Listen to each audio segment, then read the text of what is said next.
Hello दोस्तों, संबी classes 1 2 3 में आप लोग का स्वागत है। जैसा हम लोग देखते हैं क्या चीज आज हम लोग पढ़ने वाले हैं लेक्चर नंबर 9 और वो टॉपिक होगा क्या चीज सार्थक अंक। इससे पहले हम लोगों ने लेक्चर 8 तक क्या किया, सब चीजों को अच्छी तरीके से कवर किया है। अगर आप लोगों को पीछे की जितनी सारी डिटेलिंग या जानकारी चाहिएगा तो आप हमारे प्ले लिस्ट पे जाइए और वहां से आप लोग क्या करिए, अच्छी तरीके से सभी वीडियो को अच्छी तरीके से देखिए और नोट्स बनाइए। अब हम लोग शुरू करते हैं यहाँ से सार्थक अंक। ये सार्थक अंक वास्तव में होता क्या चीज है, देखिए यहाँ से इसका डिफिनेशन होगा, किसी मापन में शामिल सभी विश्वसनीय तथा एक संदिग्ध अंक सार्थक अंक कहलाता है। अब इसमें हमारे पास दो वर्ड आया, एक विश्वसनीय और दूसरा आया क्या चीज, संदिग्ध। ये दोनों हमारे पास होता क्या चीज है कि एक विश्वसनीय क्या होगा और दूसरा क्या होता है, संदिग्ध। जैसे एग्जांपल मान लीजिए हमारे पास कोई एक वस्तु है और उस वस्तु की जो लंबाई दिया गया कितना 12.5 सेंटीमीटर है, तो इसमें हमसे पूछा गया क्या चीज की सार्थक अंक बताइए। तो अगर हम लोग सार्थक अंक लिखेंगे तो हम लोग क्या करेंगे, जितने अंक हैं इनको हम लोग काउंटिंग करेंगे, यानी कि हो गया 1 2 3, यानी कि इसमें कुल सार्थक अंक कितने हो गए हमारे पास 3। अब यहां से देखते हैं क्या चीज की जो विश्वसनीय होगा और संदिग्ध इसमें क्या है। जैसे 12.5 में हमने देखा कि दशमलव के जितने अंक दाईं ओर होंगे उनको हम लोग कहेंगे क्या चीज, विश्वसनीय। और फिर अगर दशमलव के इधर हमारे पास दाहिने साइड में जितने होंगे उसे हम लोग कहेंगे संदिग्ध। यानी कि दशमलव के पहले वाले जितने अंक होंगे उसको हम लोग कहेंगे विश्वसनीय और दशमलव के बाद वाले अंक को कहेंगे क्या चीज, संदिग्ध। जैसे अगर मान लीजिए हमारे पास कोई और अदर वस्तु है, ये हमारे पास कोई क्या है, पोल्स है। इस पोल्स का जो लेंथ दिया गया, मान लीजिए दिया गया कितना 20.3 और यहाँ ऐसे मिल जाएगा कितना 2, यानी कि 12.32। तो इसमें हम लोग देखते हैं क्या चीज की जो ये हमारे पास आगे 12 लिखा है दशमलव के पहले का अंक, ये आपको बताएगा विश्वसनीय और ये हमें बताएगा क्या चीज, दशमलव के इधर का जो 32 लिखा है ये बताएगा संदिग्ध। ये बात आप लोगों को अच्छी तरीके से काउंटिंग यानी कि कह सकते हैं अच्छी तरीके से समझ में आया होगा। और इसमें हमारे पास जो पॉइंट यानी कि जितने अंक होंगे वो हमेशा बताएगा क्या चीज, सार्थक अंक। अब इसी क्रम में हम लोग आगे बढ़ेंगे और यहाँ से हम लोग हेडिंग डालेंगे। अगला हेडिंग यहाँ से होगा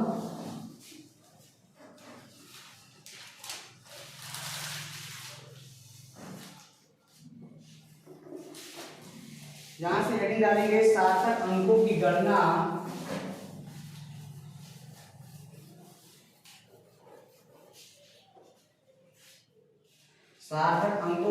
के सामान्य नियम। सार्थक अंकों की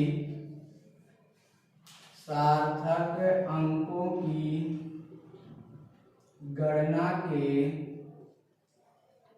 सामान्य नियम।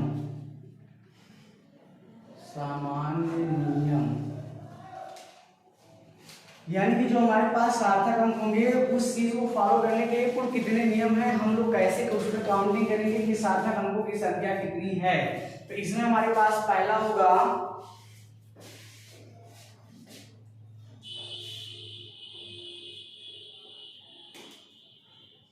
समस्त अशून्य संख्याएं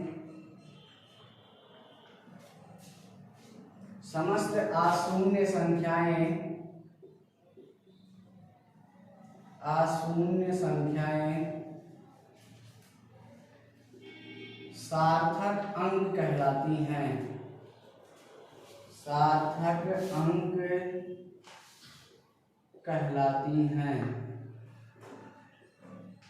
यानी कि यहां से मिला क्या चीज, समस्त अशून्य संख्याएं जो हमारे पास होंगी वो कहलाती है क्या चीज, सार्थक अंक कहलाती हैं। अब यहां से देखेंगे क्या चीज कि जैसे हमारे पास कोई एग्जांपल होगा, यहां से देखेंगे जैसे 1354, यानी कि यहाँ पर दिया गया है 1354 और इसमें पूछा गया है क्या चीज की सार्थक अंक कितने हैं। तो इतने में सार्थक अंक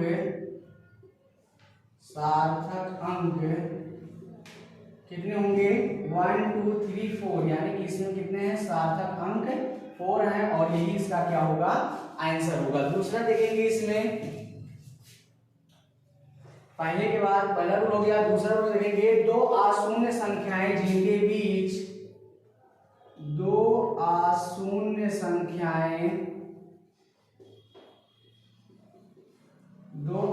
संख्याएं जिनके बीच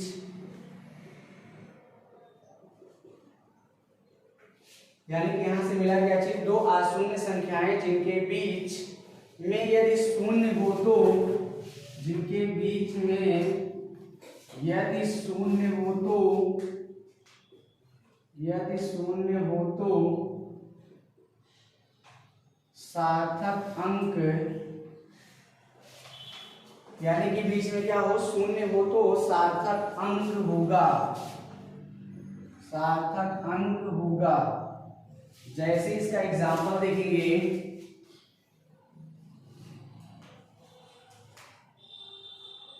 जैसे यहां से दिया गया 2530.2085 में सार्थक अंक, यहां पर हम क्या करेंगे, सबको काउंटिंग कर लेंगे। तो 1 2 3 4 5 6 7 और ये कितना रहा, 8, यानी कि इतने में सार्थक अंक कितना है, 8 है। और यही इसका क्या होगा, आंसर। यानी कि दो अशून्य संख्याएं जिनके बीच में यदि शून्य हो, मतलब यहाँ भी बीच में मिला और इसके यहाँ भी बीच में मिला, यानी कि इन सभी संख्याओं को, यानी कि शून्य को भी हम लोग क्या करेंगे, काउंटिंग करेंगे। तब यहाँ से पूरा हमें क्या बताएगा, सार्थक अंक। जो अगला रूल हमारे पास होगा, तीसरा हमारे पास होगा दशमलव बिंदु के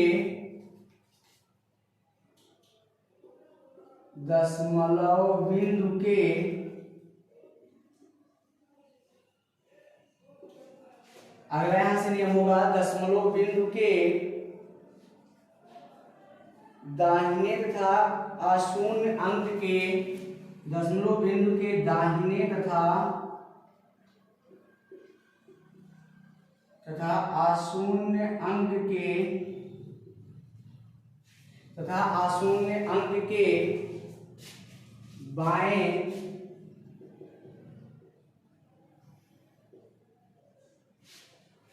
दशमलव बिंदु के दाहिने तथा अशून्य अंक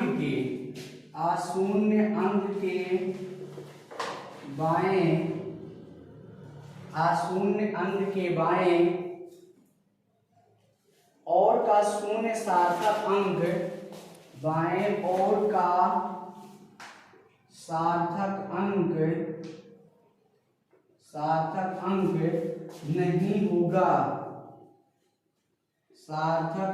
नहीं होगा।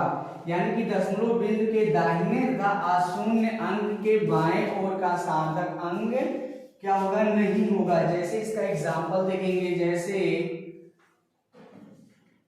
जैसे यहां पर दिया गया हो 0.0018 में सार्थक अंक 2 हो, 0.0018 में सार्थक अंक कितना होगा, 2 होगा। और वो सार्थक अंक हमारे पास क्या होगा, 1 और कितना, 8 होगा। यानी कि यहां से हमारे पास क्या मिला कि सार्थक अंक 1 व 8 होगा। ये नियम क्या कहता है, दशमलव बिंदु के दाहिने, यानी कि दशमलव बिंदु के क्या चीज, दाहिने तरफ तथा अशून्य अंक के बाएं और का शून्य सार्थक अंक नहीं होगा। यानी कि यहाँ से 0.0018 में जो सार्थक अंक होगा वो केवल हमारे पास 2 होगा और वो डिजिट हमारे पास 1 व 8 है। यानी कि इसका ये हो गया। अगला रूल हमारे पास कहता है कि यदि किसी संख्या में दशमलव ना हो, यानी कि अगर दशमलव संख्या क्या दिया गया हो, ना दिया गया हो, तो किसी संख्या के शून्य सार्थक अंक नहीं होते हैं। यानी कि ये जो हमारे पास पूरा टोटल संख्या यहाँ दिया गया, जैसे कितना 1 2 3 4 और इसके आगे कितने 0, 3 0, तो यानी कि यहाँ से हमारे पास जो सार्थक अंक होगा वो केवल डिजिट को ही काउंटिंग किया जाएगा।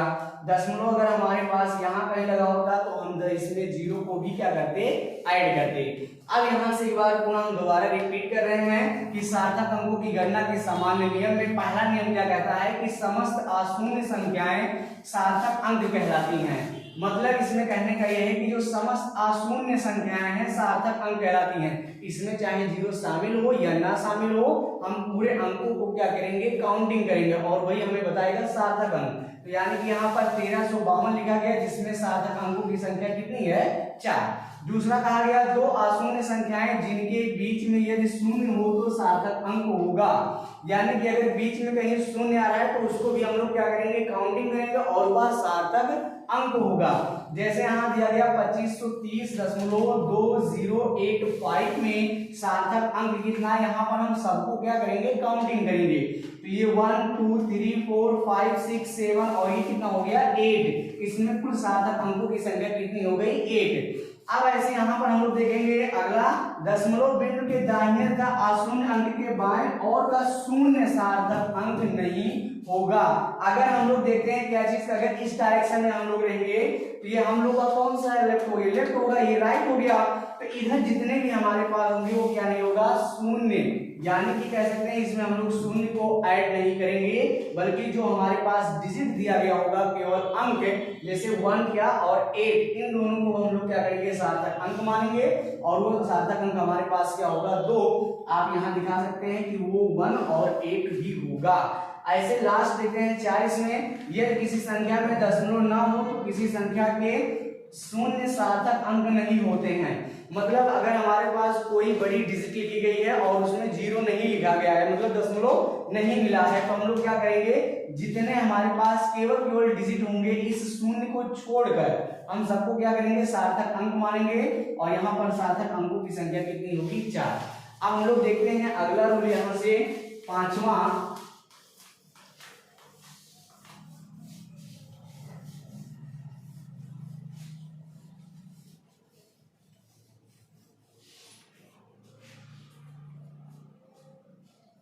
लिखेंगे यदि किसी संख्या में दशमलव हो तो, यदि किसी संख्या में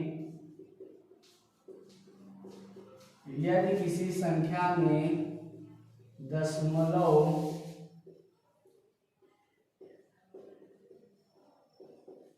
हो तो, और यहां पर हम लोग देखेंगे क्या चीज की, दशमलव ना हो तो, अगर दशमलव हो तो अशून्य संख्या के बाद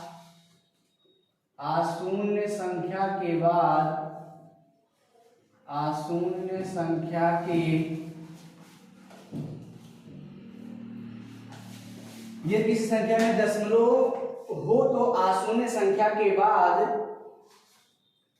के शून्य सार्थक अंक होते हैं, के बाद शून्य सार्थक अंक होते हैं,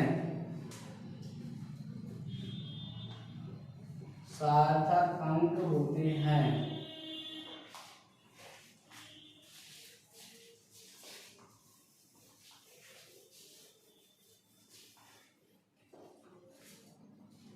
जैसे यहां से एग्जांपल देखते हैं, 0.01304 में सार्थक अंक अब यहां से देखेंगे क्या चीज की, दशमलव के हो तो अशून्य संख्या के बाद शून्य भी क्या होगा, सार्थक अंक होगा। यानी कि इसमें हम लोग देखेंगे कि जो हमारे पास बीच में शून्य है इसको हम लोग क्या करेंगे, काउंटिंग करेंगे। तो यानी कि 2 और 2 कितना हो गया, 4 है और यही इसका क्या होगा, इसका आंसर होगा। अगर ऐसे हमारे पास और एग्जांपल दिया गया हो 0.01300, इसमें अगर हम लोग देखते हैं क्या चीज, सार्थक अंक में सार्थक अंक कितना होगा, तो यहां भी हमारे पास सार्थक अंक 4 होगा, यानी कि 4 है। ऐसे और देख लीजिए, अगर 0.032056 दिया गया तो इसमें सार्थक अंक काउंटिंग करेंगे, ये हो गया 2 और 2 4 और एक कितना हो गया, 5 है। अब इतना आप लोग नोट करिए। यहां से फिर हम लोग हेडिंग डालेंगे नोट,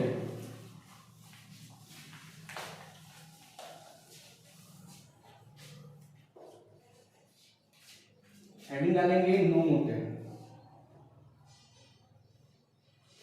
नोट में लिखेंगे यहां से, किसी भौतिक राशि के मात्रक में परिवर्तन करने से, किसी भौतिक राशि के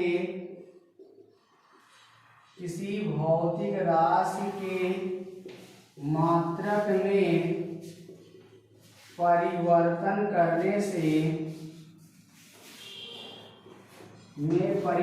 करने से यानी कि नोट में लिखेंगे किसी भौतिक राशि के मात्रक में परिवर्तन करने से सार्थक अंक की संख्या नहीं बदलती।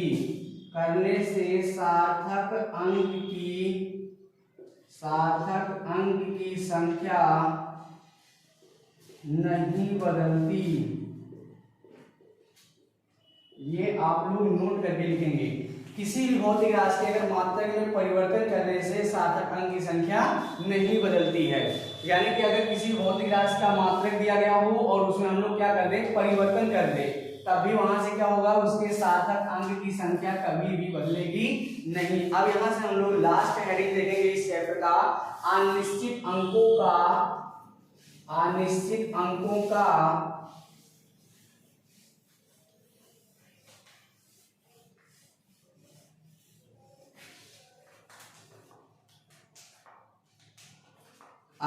अंकों का पूर्णांकन। अनिश्चित अंकों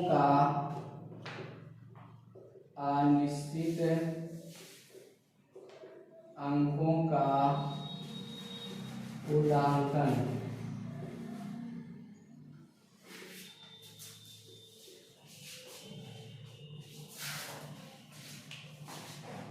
अनिश्चित अंकों का क्या करेंगे, इसमें पूर्णांकन देखेंगे हम लोग। चलिए अब हम लोग देखते हैं यहाँ पर हेडिंग क्या मिलेगा, अनिश्चित अंकों का पूर्णांकन किस प्रकार से करेंगे। इसमें हमारे पास रूल होगा, पहला रूल दिया गया, यदि दशमलव के बाद आने वाली संख्याओं का पूर्णांकन करने में अंक अगर 5 से क्या हो रहा है, अधिक आ रहा है, तो उसके पहले के अंक में एक जोड़ दिया जाता है। यानी कि अगर दशमलव के हम लोग बात करते हैं यहाँ पर, तो एग्जाम्पल में 1.636 मिला और यहाँ पर देखेंगे क्या चीज की अंक 5 से क्या है, ये 6 अधिक है, तो इसके जो पहले वाला स्थान है क्या है हमारे पास 3, तो इस 3 में क्या करेंगे हम लोग 1 को ऐड करेंगे, तो ये हमें प्राप्त होगा 1.64। फिर ऐसे इसमें देखते हैं और यहाँ से एग्जाम्पल मिलेगा सेकंड, दूसरा रूल मिलेगा, ये दशमलव के बाद आने वाली संख्याओं का पूर्णांकन करने में अंक 5 से क्या है, कम है, तो उस संख्या को हटाकर उसके पहले का अंक लिख दिया जाता है। जैसे अगर इसका एग्जांपल पे हम बात करते हैं, जैसे हमें मिलेगा क्या दिया गया कहीं 2.34। अब यहाँ पर इस 4 को देखेंगे तो ये 5 से क्या है, कम है, तो इसको हम लोग हटा देंगे, बचेगा हमारे पास कितना 2.3 और यही इसका क्या होगा, आंसर होगा। फिर हम लोग देखते हैं तीसरा रूल, यदि दशमलव के बाद आने वाली संख्याओं का पूर्णांकन ना करते समय 5 दिया हो तो उसका पूर्णांकन निम्न प्रकार से करते हैं। अब यहाँ से देखते हैं क्या चीज इसकी, तो यहाँ से पहला हमारे पास रूल मिलेगा, यदि 5 के पहले का अंक क्या हो, विषम, तो 5 के पहले वाले अंक में एक जोड़ दिया जाता है। यानी कि यहां से देखेंगे अंक हमारे पास क्या हो, विषम, तो 5 के पहले वाले अंक में हम लोग क्या करेंगे, एक को ऐड करेंगे, तो यहाँ देखिए लास्ट में मिला हमारे पास क्या चीज 5, और यहाँ देखेंगे क्या चीज, इससे मिला हमें पहले 3, जो 3 हमारे पास विषम संख्या है। इस विषम संख्या में हम लोग क्या करेंगे, इस रूल के अकॉर्डिंग एक को क्या करेंगे, ऐड करेंगे। जैसे हम लोग ऐड करेंगे तो ये 5 यहाँ से हट जाएगा, हटने के बाद मिलेगा 1.64, यही इसका क्या होगा, आंसर।